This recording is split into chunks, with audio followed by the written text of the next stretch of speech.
Welcome back to Haunted and Historic Australia for another episode in our Aussie E.Ts and U.A.Ps series. In this episode, we look at what is known as the Tully Nest. Was it a UAP and crop circle? What did they want in the cane fields? And did they find ET footprints?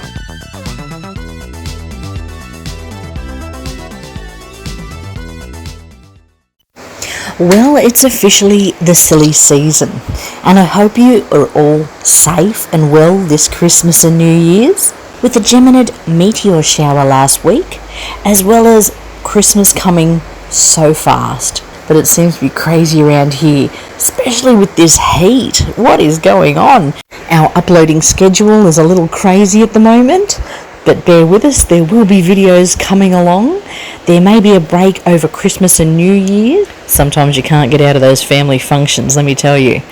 But if there's a couple of weeks break, we'll be back just after the New Year's. But on to this episode. 1966 was an interesting year for UAPs in Australia. Last week, we had a Melbourne school sighting and various other sightings across Victoria for April in 1966. This episode, it's in Queensland or North Queensland, and a possible ET visitation in the January of 1966. Where the school kids were hushed up about their sighting, the town of Tully couldn't talk enough about what they saw. Thousands of people visited the so-called Tully Nest in the town of Tully within the month of it occurring. Photos of crop circles, or the nest which it was named then and still famously called now. Barry Watt's book UFOs Down Under state that Albert Pennissi, the owner of the sugarcane field where the nests were discovered, bought the property in 1947. Another interesting year. The town is actually called Euramo, 10 miles south of Tully. Albert and his wife decided to inspect the land to see if it was good enough for sugarcane, I guess. They saw an amazing light show. A large revolving beam of light shone up into the sky from many different parts on the property. Albert climbed up onto the roof to work out what this was and where the lights were coming from. Albert said later it was like a battleship sailing across the property. Wow, so they were there in 1947. Isn't that interesting? Despite the strangeness, Albert bought the property, which he grew sugarcane on. It was almost 20 years before Albert knew of any other activity on his property. On the morning of 19th of January 1966, around 9 a.m, Albert's neighbour George Pedley was driving his tractor across Albert's property, which seemed to be a normal thing he did to go about his work. He rode the tractor past a part of Albert's property they named Horseshoe Lagoon for its horseshoe-like shape that the lagoon was in. When he neared the lagoon, he thought he heard his tractor misfire. He stopped to listen and heard a hissing sound, but found that it wasn't coming from the tractor, that it was coming from the lagoon. He looked up to see an object rise up from the lagoon, about 20 to 30 or 9 metres approximately above the lagoon. It was about treetop level, and George describes the saucer as being large and grey, 7.6 metres across and 2.5 metres high. It rose higher as he watched it, spinning fast. It seemed to drop and then shot off at great speed at approximately 45 degrees. It disappeared within seconds towards a southwesterly direction. George, in amazement, went to inspect the lagoon from which he assumed the object came. Reports originally stated that George witnessed it come from the lagoon, and then when he talks to Bill Chalker later, he says he just saw it above the lagoon.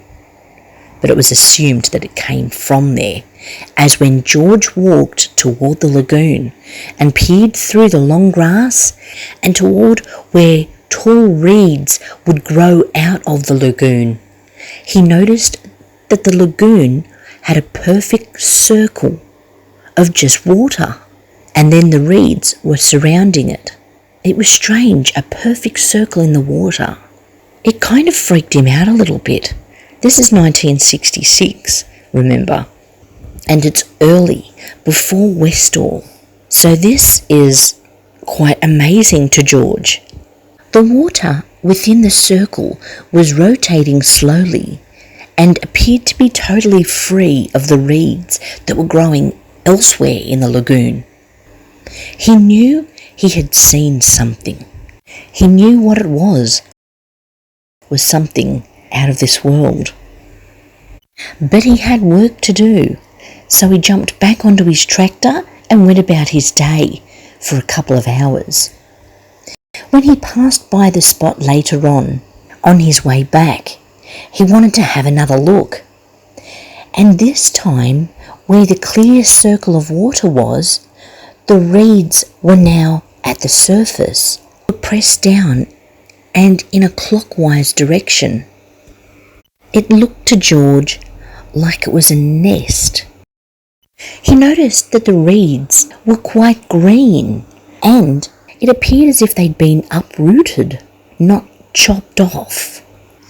Now he knew he definitely had to let Albert know, so he went across to Albert's home and spoke to him about what he'd seen and what was going on at the lagoon. Albert and a few other people went to inspect what had happened in the Horseshoe Lagoon. They waded into the hole and tried to check if anything was at the bottom, and they'd realised that there was nothing there, that they could even swim underneath these reeds floating on the surface. But by now, the reeds had turned brown, and this was only a couple of hours later. They realised also that some considerable force had sucked up the reeds, pulled them straight out of the ground under the lagoon water at the bottom of the lagoon. The reeds now appeared dead. After a few other inspections of the lagoon floor, they found 3 large holes directly beneath the reeds that were floating on the surface within that clockwise matted circle, like a tripod underneath the saucer. Now these reeds were quite thick. They'd protrude above the waterline by about 61 centimetres. The depth of the lagoon itself was approximately 1.5 metres deep. So it seems these reeds would have been about 2 metres tall, and they'd been pulled directly from the lagoon floor.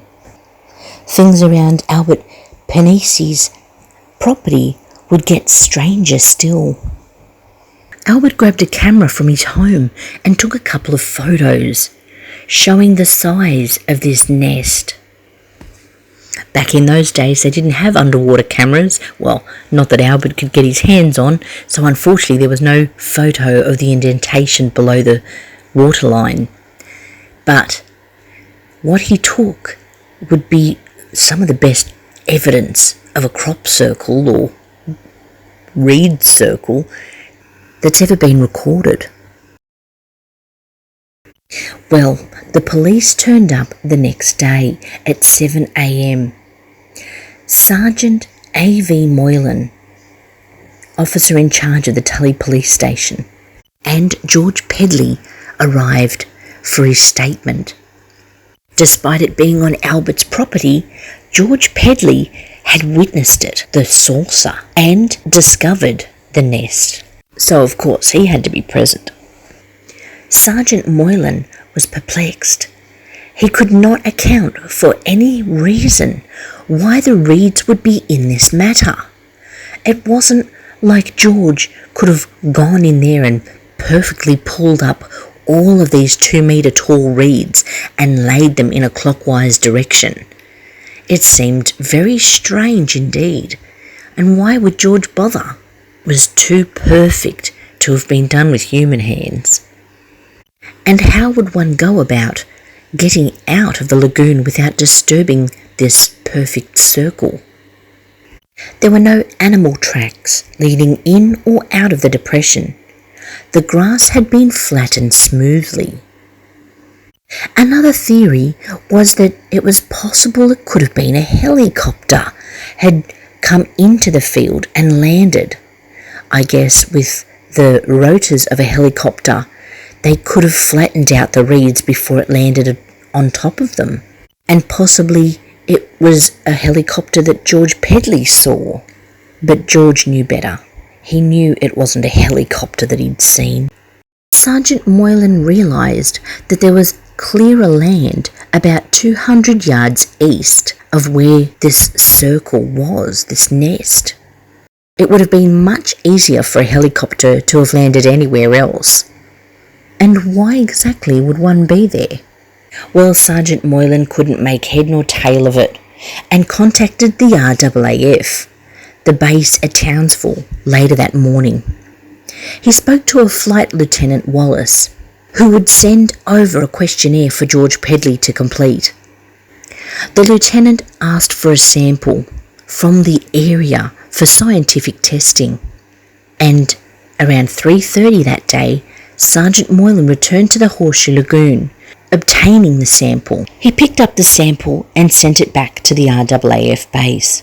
News of this sighting, now 2 days later, had made its way into the town, and the town was abuzz with excitement. Stories about the sighting started showing up in local newspapers as far as Brisbane. George Pedley tells the newspapers he believed he'd seen a flying saucer. People were coming from everywhere to look at Albert's property and inspect the Tully Nest. Well, 2 other people discovered another 2 nests within Albert's property. And somebody else nearby noticed footprints, or what they believed to be footprints, between the 2 properties. These footprints were discovered by a Christine Roundland, whose husband had been helping George Pedley with fertilising his property. He was a banana grower, and the discovery was made on a recently ploughed field between George's palms, leading from the direction of the lagoon and into the ploughed field a short distance. They were teardrop-shaped, pointed to one end and rounded on the other. Each footprint was 3 to 4 inches in length and about 2 inches across at the widest part, spaced out about 12 inches directly one in front of the other in a straight line. George Pedley stated that they were little tracks made from some horny foot on 2 legs, not 4, and in line with the saucer nest. Now they ended up ruling out the helicopters because the impressions that helicopters usually made on the grounds below was in an anti-clockwise direction. It's not a chopper! As well as some of the scientific tests that they did were for radiation, and they found it to be negative. Many theories about what this crop circle or nest could have been was from nesting birds, crocodiles, dogs, secret military devices, spaceships, reed-eating grubs, willies, whirlwinds, and many more. But even the township believed it was a flying saucer. all other theories ended up being ruled out. Soon enough, Albert Pennissi's property in Euramo was covered in people. News crews, police, people wanting to see it for themselves. On many occasions, Albert Pennissi had to wench cars out of muddy bogs on his property because people were driving in to see this fascinating phenomena. It began to become quite a pain for Albert and his family. Now, despite the buzz, things started to settle down a little while later.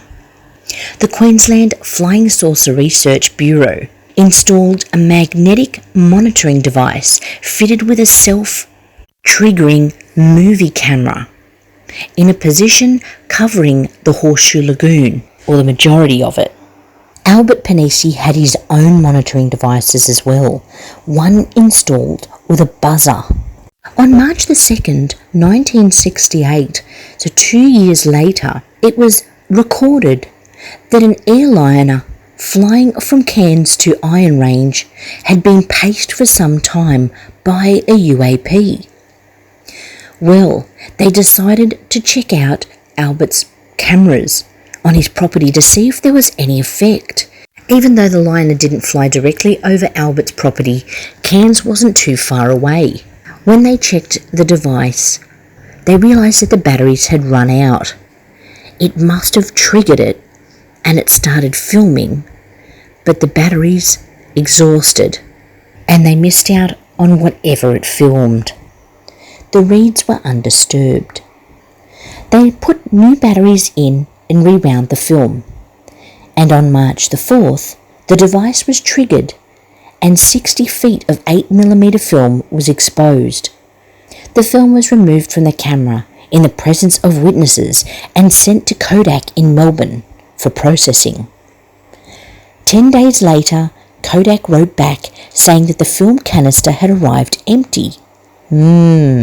Somewhere between posting the item through to Kodak and its arrival in Melbourne, the film had been removed. There was other strangeness not long after the Tully Nests. About 10 years later, it was said that an encounter happened at Murray Upper. One night, when a young woman was woken by her father, distressed, believing that the house was on fire because he'd noticed an orange glow outside. They rushed to wake up the rest of the family, but were unsuccessful. They wouldn't wake up. The woman and her father went further away from the orange glow down the other side of the house, and then all of a sudden they woke up. Thinking it was a dream, went on with their day, but over breakfast heard on the radio of UFO sightings in the area. They knew that it had been more than a dream. They found a circular area of flattened sugarcane, much like the Tully Nest. Another occasion, noted by a Ted Phillips, in 1971, 2 locomotive men of the South Johnson Cooperative Sugar Milling Company Association were at their second branch office, 50 kilometres north of Tully, when their traffic control officer tried to contact the 2 men via radio. When he got through to them, the men were incoherent. He knew something had gone on, so he sent out a search party to find them. One member of the search party stated that he saw a great light in the area. It was bedazzling. There was later a burnt area of sugarcane found beneath where he had seen this light. When these men were found, one of them kept pointing to the sky repeatedly. They were beside themselves and later taken to the hospital. The men were taken to hospital and placed under sedation for about 2 weeks due to their hysteria. What had happened to these men and what did they see? There have been many stories of sightings around this area leading up to 1966 and of course many thereafter, including more from Albert Pennissi. A man by the name of Max Mendel stated that while he was driving a tractor in 1959 near to the Euramo area, he sighted a craft 30 feet across hovering above a house in which was covered in an orange glow. And as for Albert Pennissi, well, the electronic devices that he placed around his sugarcane field was tripped many times, including 1969, 1972, 1975, 1981 and 1987. By 1990, he stated there had been 22 nests in his lagoon since 1966, none though as compelling as the original find and UFO sighting of George Pedley. How interesting.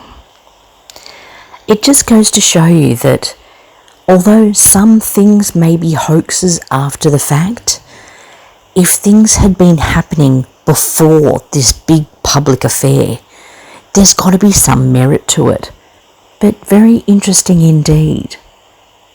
We hope you enjoyed this episode, and although unfortunately it was late going up, we hopefully should have, after the New Year's break, everything back to normal.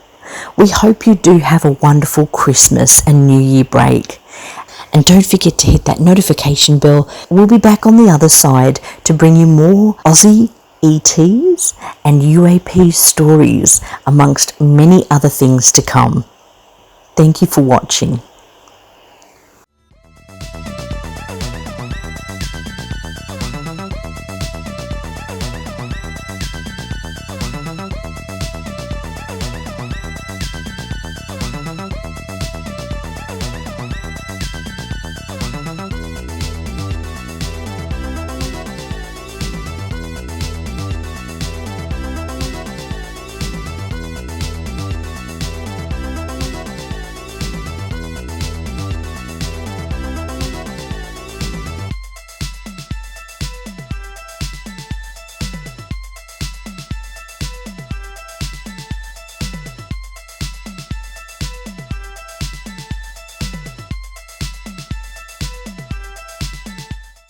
Almost everywhere. Counting down the Christmas clock. Oh, young Bishop. Blast this Christmas music! It's joyful and triumphant. But what would I wear?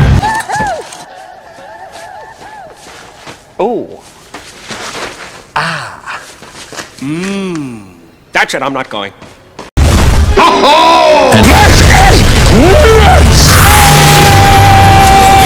I'm going to throw up, and then I'm going to die!